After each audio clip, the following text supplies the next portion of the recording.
అందరికీ నమస్కారం. ఇవాల్టి మన కథ స్వర్గద్వారం. సాలంకిపురం అనేది ఒక పెద్ద జమీందారి పరగణ. ఆ ప్రాంతంలో ఒక ఊర్లో సాయంత్రం వేళ ఊరి మధ్యలో ఉన్న పాత రచ్చబండ దగ్గర కొందరు వ్యక్తులు నీరసంగా దిక్కుతోచని స్థితిలో కూర్చుని మాట్లాడుకుంటూ ఉన్నారు. ఏంటోరా సూరన్న, ఈ 3 ఏళ్ల గంట మళ్ళీ పడగిప్పినట్టుంది మన పరగణ మీద. పొద్దున్నే ఎన్నాను, తూర్పీదిలో ఉండే పొల్లే కూడా కన్నుమూశాడంట. నిన్నటిదాకా మనతో మాట్లాడిన మనిషి ఇయ్యాలేడంటే నమ్మలేకపోతున్నాను.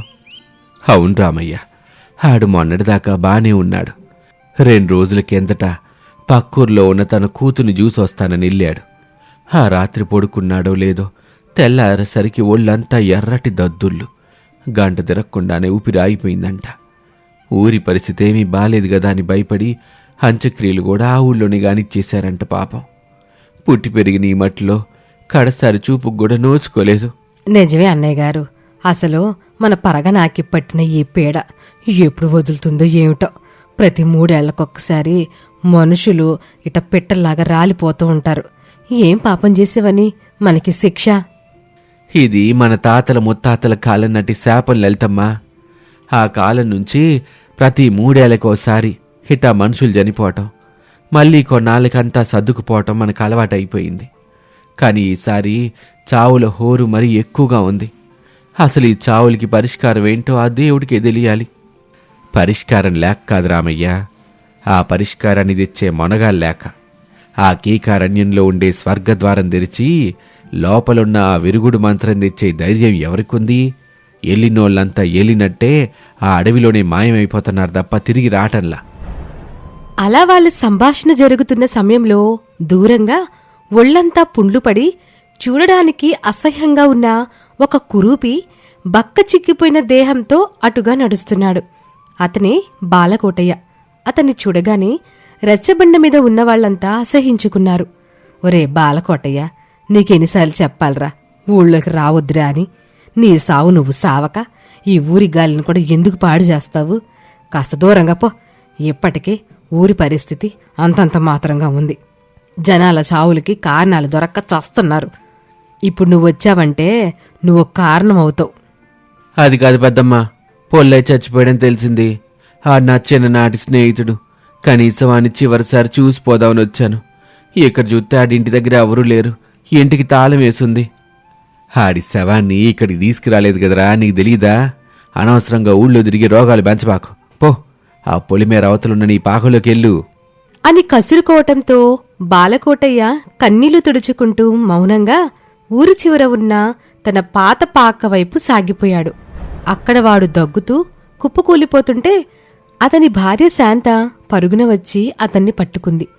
అతని ఎండిపోయిన పెదవులకు నీళ్లు తాగిపిస్తూ ఓదార్చసాగింది. బావా, ఎందుకెళ్ళావు ఊళ్ళోకి? వాళ్ళు నిన్ను ఏమంటారో తెలుసు కూడా ఎందుకెళ్తావు? మనసు పాడు చేసుకోకు బావా. ఊరంతా మనల్ని వెలివేసినా నీ మనస్సు బంగారమని నాకు తెలుసు. నువ్వు మళ్ళీ ఇంతకు ముందులాగా చలాకిగా మారుతావని నాకు నమ్మకం ఉంది. పిచ్చి శాంత, నీకెన్నోసార్లు చెప్పాను, నాతో ఉండి నీ జీవితాన్ని నాశనం చేసుకోబాకు అని. అందరూ వదిలేసినట్టు నువ్వు కూడా నన్ను వదిలి మీ నాన్న దగ్గరికి వెళ్ళిపో. నాకున్న ఈ అనారోగ్యం ఏంటో నాకే తెలీదు. 15 ఏళ్ల వయసు నుంచి మొదలై ఒక్కో రోగం పెరుగుతూ వచ్చి నా శరీరం ఇట్ట కులిపోయింది. నాతో ఉంటే నీకు కూడా ఇదే పట్టుద్ది. ఊరుకో బావా, నువ్విప్పుడెలాగైనా ఉండు. నేను నిన్ను మొదట చూసినప్పుడు ఆ కళ్ళల్లో ఉన్న వెలుగు నాకు తెలుసు. చిన్నప్పటి నుండి కలిసి ఆడుకున్నాము. ఇప్పుడు కష్టాల్లో కలిసి ఉండకపోతే ఎలా? నువ్వు విశ్రాంతి తీసుకో. అన్నట్టు చెప్పడం మర్చిపోయాను. సాయంత్రం మరిదిగారు కొంత డబ్బులు సరుకులు పంపించారు. పాపం మీ మీద వాళ్ళకి ప్రేముంది బావా. అలా రోజులు గడుస్తూ ఉన్నాయి. ఆ ఊరికి 1000 క్రోసుల దూరాన ఉన్న అడవిలో స్వర్గద్వారం వైపుగా 2 వ్యక్తులు నడుస్తూ మాట్లాడుకుంటూ ఉన్నారు. ఎరా సుబ్బయ్య, ఇది మనకు అవసరం అంటావా చెప్పు? ఇప్పటి వరకు ఆ స్వర్గద్వారం ఎక్కడుందో చాలామందికి కనిపించలేదన్నారు. కొందరికి అది కనిపించినా దాన్ని తాకలేకపోయారు అన్నారు. వాళ్ళ అదృష్టం బాగుండి వాళ్ళు మాత్రమే తిరిగి ఊరికొచ్చారు గనక మనకు ఆ స్వర్గద్వారం నిజమని తెలిసింది. కానీ కొందరు ఆ స్వర్గద్వారం దాకా లోపలికి వెళ్ళారు. కానీ వాళ్ళు మాత్రం ఇప్పటిదాకా తిరిగి రాలేదు. వాళ్ళసలున్నారో లేదో ఎవరికీ తెలియదు. అలాంటి ఆ స్వర్గద్వారం జోలు మనకెందుకురా, వెనక్కెళ్ళిపోదాన్రా.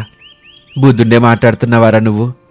ప్రతి 3 ఏళ్లకోసారి ఏదో అంతు చిక్కని మహమ్మారి సోకి ఊళ్ళో అందరూ చచ్చిపోతున్నారు. దానికి పరిష్కారం స్వర్గద్వారం లోపలుందని తెలిసి కూడా ఊరి జనం కోసం ప్రయత్నం చేయకపోతే మనం అసలు మనుషులమేనా?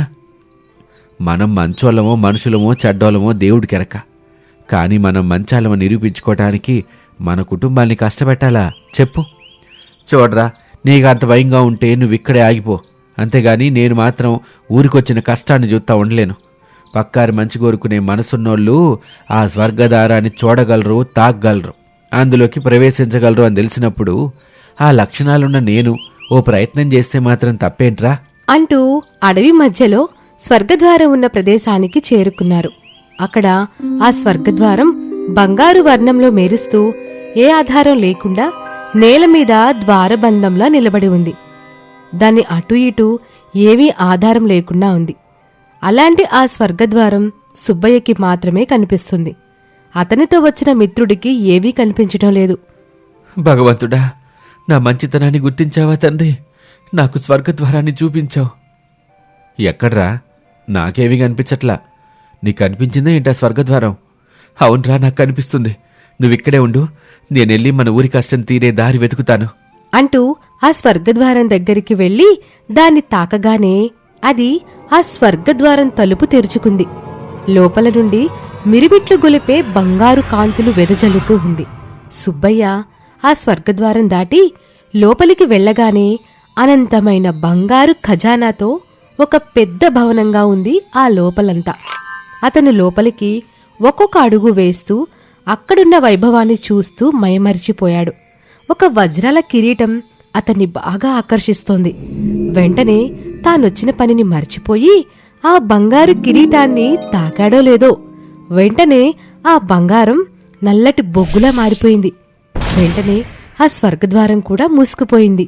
ఈ విధంగా కాలం ఆ జమీందారీ పరగనాకిచ్చిన వరమో శాపమో తెలీదు కాని 3 ఏళ్లకి ఒకసారి వచ్చే మహమ్మారి నుండి బయటపడ్డానికి మంచివారు, పొరుగువారి కోసం ఆలోచించే నిస్వార్థపరులు చాలామంది ఎన్నో ఏళ్లుగా, ఎన్నో తరాలుగా ఈ స్వర్గద్వారాన్ని దాటి వెళ్లిన వాళ్లే.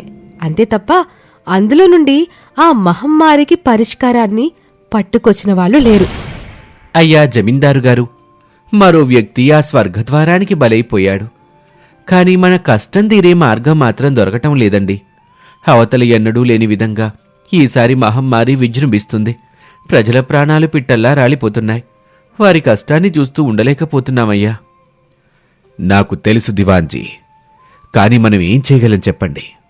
ఆ స్వర్గద్వారం లోపల ఉన్న మాయేంటో మనకి తెలియదు. అందులోకి వెళ్లిన వాళ్ళు ఏమవుతున్నారో తెలీదు. లోపల ఉన్న మహమ్మారి శాప విమోచన శాసనం చదవాలని మాత్రం మన పూర్వీకులు రాసిన శాసనాల వల్ల తెలుస్తుంది. కాని ఈ రోజు వరకు వెళ్లిన వాళ్ళు ఎవరూ ఆ పని పూర్తి చేసి రాలేదు. ఇంకా ఎన్ని తరాలు ఈ 3 ఏళ్ల మహమ్మారికి బలి కావాలో అర్థం కావటం లేదు అంటూ చాలా నిరాశ చెందుతాడు. ఇక మరోవైపు ఊర్లో మహమ్మారి విజృంభణ ఎక్కువైంది. అప్పటి వరకు బాలకోటయ్యకు రహస్యంగా సహాయం చేస్తున్న అతని తమ్ముడు చిన్నప్ప కూడా ఆ మహమ్మారి బారిన పడ్డాడు. ఆ కబురు తెలియగానే బాలకోటయ్య మనసు విలవిలలాడిపోయింది. అందుకే తన తమ్ముడింటికి వెళ్ళాడు. మంచం మీద ప్రాణాపాయ స్థితిలో ఉండి అన్నని చూడగానే బావురుమన్నాడు. అన్నయ్య, నన్ను క్షమించు. నీ శరీరం రోగంతో ఉందని నేను నిన్ను ఊరి చివర పెట్టలేదు. ఒకవేళ నువ్వు మా మధ్య ఉంటే ఊరి జనం మనల్ని కూడా వేలేస్తారని, మన పూర్వీకుల ఆస్తిపాస్తులు అన్యాక్రాంతం అవుతాయని భయపడి నిన్ను కఠినంగా దూరం పెట్టాను. కాని ఇవాళ అర్థమైందన్నయ్య, ఈ ఆస్తి కంటే నీ ప్రేమే గొప్పదని. ఒరే చిన్నప్ప, నువ్వు చేసిన దాంట్లో నాకేమీ బాధ లేదురా. నువ్వు మన కుటుంబాన్ని కాపాడాలనుకున్నావు, అంతేగా. అసలు ఈ ఊరి కష్టం పోవాలంటే ఆ స్వర్గద్వారం దాటి వెళ్లే మొనగాడు కావాలి. ఆ ధైర్యం నేను చేస్తాన్రా. నా శరీరం ఎట్టాగో కులిపోతుంది. నా ప్రాణం పోయినా పర్వాలేదు. మీ అందరినీ కాపాడే విరుగుడు పట్టుకొస్తాను అని అన్నాడు బాలకోటయ్య. కాని అక్కడందరూ బాలకోటయ్యని వద్దని వారించినా అతను వినలేదు. అప్పుడు శాంత అందరినీ ఉద్దేశించి, మా బావని ఎవరూ ఆపకండి. ఆయన మనసులో ఏనాడు స్వార్థం లేదు.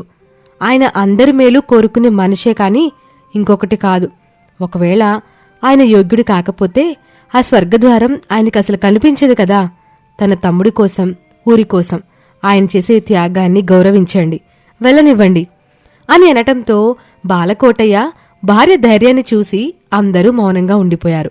అలా 1000 క్రోశిల కీకారణ్యాన్ని దాటి స్వర్గద్వారం దగ్గరికి చేరుకున్నాడు బాలకోటయ్య. గతంలో వెళ్లిన బలం ఉన్న వ్యక్తులకు ఆ ద్వారం కఠినంగా ఉండేది. కాని బాలకోటయ్య తాకగానే అది ఒక పువ్వు రేకులా మెత్తగా తెరుచుకుంది. లోపల అడుగు పెట్టగానే కళ్ళు మిరిమిట్లు గొలిపే అపూర్వమైన సంపద, బంగారం, వజ్రాలు కుప్పలు కుప్పలుగా ఉన్నాయి. కాని బాలకోటయ్య కళ్ళకి అవి ఏమాత్రమూ ఆకర్షణీయంగా కనిపించలేదు. అతని మనసులో తమ్ముడి ఆర్తనాదాలు మాత్రమే వినిపిస్తున్నాయి.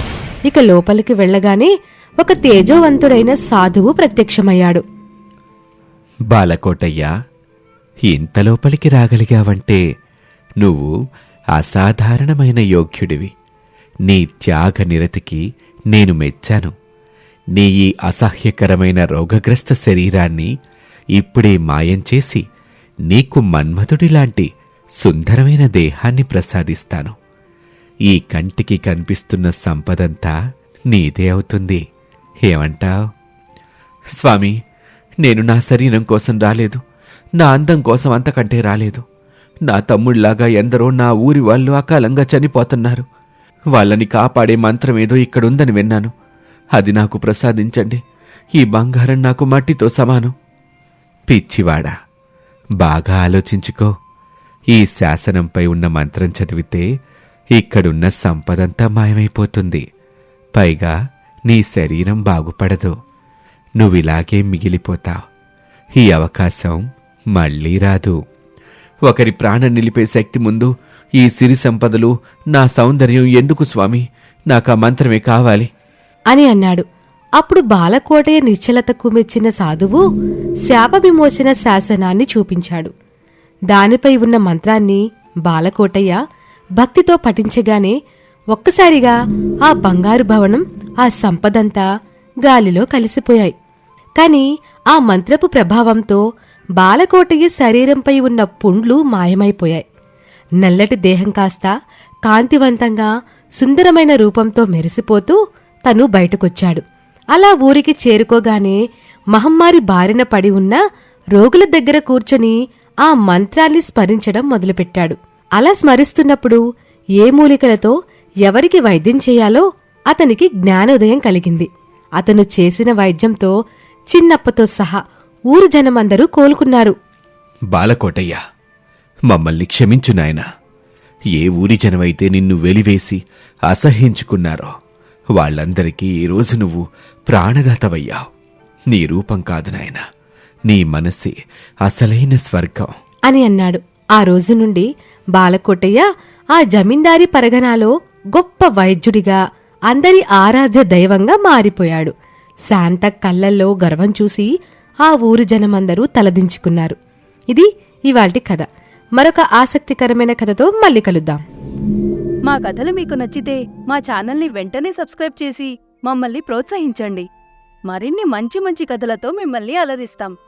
మా కథల మీద మీ అభిప్రాయాలు కామెంట్లో పెట్టండి. గంటని తప్పకుండా కొట్టండి.